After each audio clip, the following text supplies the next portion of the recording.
Hello class, this is my ADHD presentation. Unfortunately, yet again, I am unable to get Screenomatic to work, but we'll make do with what we have. So starting off ADHD in America. So 6.4 million are diagnosed in the United States, and about half of these people are actually receiving services in school due to this diagnosis. This is an average diagnosis of a kid at around 7 years old, so that puts them in second to third grade when they're diagnosed, although their first symptoms do appear even at the age of 3, which is before they're even in school, which is pretty crazy to think that kids can be suffering from something like this and not be treated until they're older. This is also having only about 6% of the kids being treated that with medication, and that's pretty interesting to me because I have a lot of students in my classroom, and I'm in a third grade classroom right now, and it's crazy to think that only 6% are being treated for something that can be very bothersome to kids in the classroom and make them very anxious and concerned. Along with this, to know that there's a 42% increase in this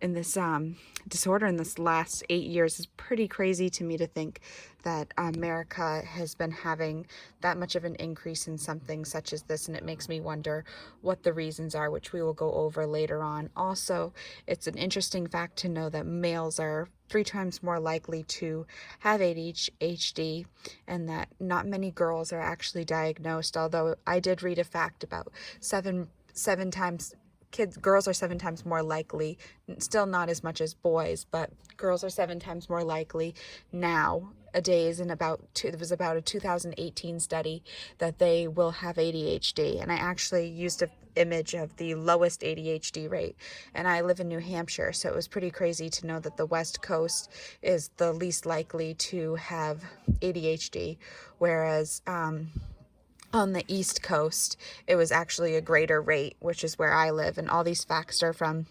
addrc.org. On this page or this slide, all these facts are from the Washington Post. So the increased diagnosis for the kids is, as I said, it's a 10% increase from 2017 to 2018, and there's a 42% increase since 2010. So the mental health treatment and insurance plans is one of the reasons why people think that this increase has occurred. They believe that due to people being able to actually have insurance now and be able to go about and learn what illnesses they have, they're able to get the mental health that they need and the treatment they need and the diagnosis of ADHD that their kids are, or even adults, are needing. Also, the technology nowadays is much greater than it was in 2010 when this increase started. And for people to start being able to use this medical technology and understand what they have is amazing to me. Also, the knowledge of ADHD, not for just medical physicians, but parents and teachers, has gotten greater. And this helps with people being able to understand what's going on with their child or going on with their student in their classroom. Also, the preterm low birth weight, kids nowadays that are born with low birth weight have a higher percentage of living. And a lot of times kids with low birth weight, they have a higher risk of ADHD, so they are seeing an increase due to that. Also, there's less overcrowded classrooms, which is causing teachers to understand what their kids are going through, be able to connect with each and every one of their kids more often, and they're able to understand what's going on with each kid and understand if they have a disorder or anything that they need to be seen for. So this page is from childrenmind.org, and these are the behaviors and the challenges for these kids that are presented with ADHD when they're in the classroom. So there's like 3 sections. So it's the inattention, the hyperactivity, and the impulsivity. So the inattention is one thing, and then the hyperactivity, impulsivity, they normally call it hyperactivity impulse or impulsive. And these are some different things that can happen to these kids in the classroom that can make it actually very challenging and difficult for them. They tend to overlook the details, and they're easily distracted. Now, they can be easily distracted by even just a pencil on their desk. There's different things where their span of attention is less time, and so to make sure that your instruction time is shorter is very important for them, so that they're able to get in the same amount of knowledge as every other student is, and they're able to succeed.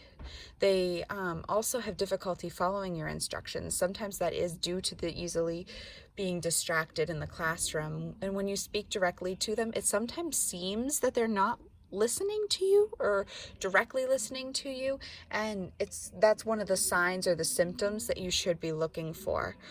Also, they have trouble organizing tasks.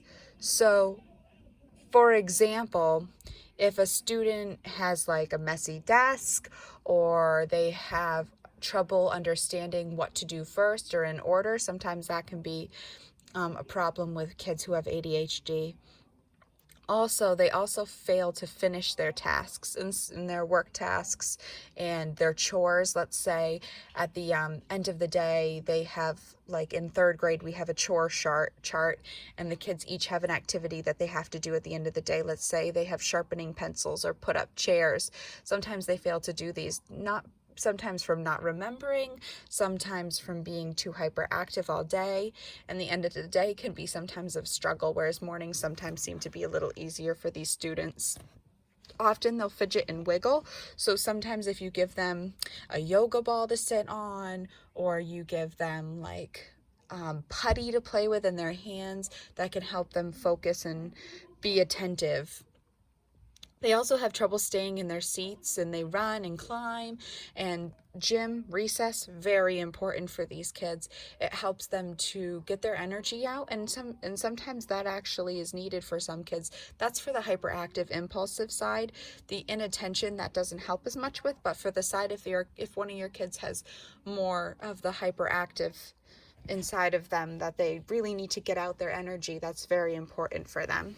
So some of them do always seem to be on the go. This slide is also from childmind.org, and this is talking about the differences in students with ADHD, because not two students are ever the same. So that makes it so any kid with ADHD is never the same. Some people predominantly have the hyperactive impulsive type, so they are very hyper. Like I said, they're very worried, concerned, and need to be active, moving, tapping, fidgeting, doing something while they're learning, so that they are able to focus with their brain, but yet their hands are still moving, their feet are still moving, their bodies are still moving. They're even maybe just standing and listening.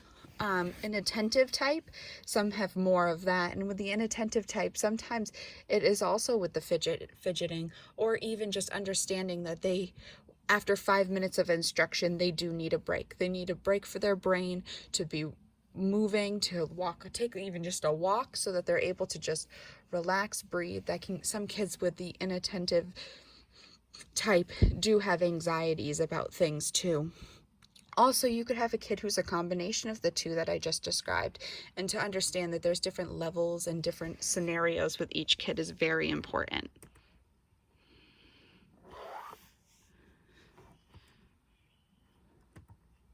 Okay. All right, and then the next one, IDEA and ADHD. So children who qualify under IDEA, they are entitled to special education services. So some who have other severe learning disabilities, or they even have ADHD causes them to need an IEP, that is included. Also, if their symptoms limit them, so they're not as severe, but they do limit them, 504 services can be put in place. Now, this is all under other health impairments, and this is all from IDAamerica.org. And so the other health impairments, basically there's 13 different categories, you could call them, in IDEA, and ADHD isn't under those, it's under other health impairments. So a student who has ADHD, that could cause them to have other exceptionalities where they need IDEA to help them out for other services. And lastly, there's classroom help. So with classroom help, there's a lot of different things you can do that are not only that are interventions that are not going to only help your kids in your classroom that have ADHD, but they're also going to help all the other students. And this is all from idonline.org. So through this, I learned about different ideas, and actually my head teacher in my classroom does a lot of these, and I didn't even know that she was doing these. For example, clear rules and visual cues. That's so important. I didn't even realize she was doing this. There's different visual cues we do in our classroom with sign language for kids with ADHD that just helps them keep on task. There's also clear rules. We have a contract the kids signed at the front of the room, and if a kid is getting out of line or needs help to learn, sometimes just pointing at those rules and refocusing them will work.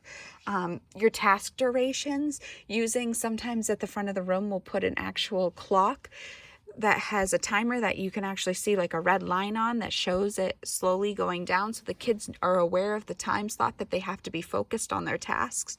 And when it gets to certain times, so once 15 minutes have gone by, if you would like to get up and get a break, my teacher will do that, which is really cool for the students. Also, direct instruction, being able to, during the instruction, let the kids take notes if that is what helps them. Let them come to the front of the room and sit on the rug while you're giving the task, showing videos and talking, and a mix to keep it so that it's not just you talking the whole time with the attention span. Sometimes when you talk for 5 minutes and then you show them a video and then you talk for another 5 minutes, you're able to get your 10 minutes in that you need to have for their attention spans, but yet in between they're able to have that little brain break and they're able to refocus their energy where it needs to be focused. Also, having peer tutoring. We do this in our classroom. After you take a math test, we have intervention sheets that the students have to fill out based on the questions that they got wrong. And to have the kids who got 100 or got that section of intervention correct, to have them work one-on-one with other kids helps kids, not only all the kids in the classroom, but kids with ADHD, because they're able to work with other peers and focus and stay on task. Also, morning academics is huge. In my classroom, we do a lot of morning academics, and then in the afternoon when the kids have less focus, the kids with ADHD, some who take medication in the morning and the medication is worn off, it is important to get them active. So in the afternoon we do our science activities, where actually this past Friday we went on a hike together with the kids and went down to a brook, which was pretty cool. We have a couple kids with ADHD in our classroom, and to see how awesome they were working and how focused they were is just, it brightens your day. Also, having structure and organization in the classroom is important for them, so they know what to look forward to and what's coming next. You don't want them being anxious and getting more fidgety at their desks because they don't know the schedule for the day. That can be very stressful for kids with ADHD and kids with anxiety in your classroom also.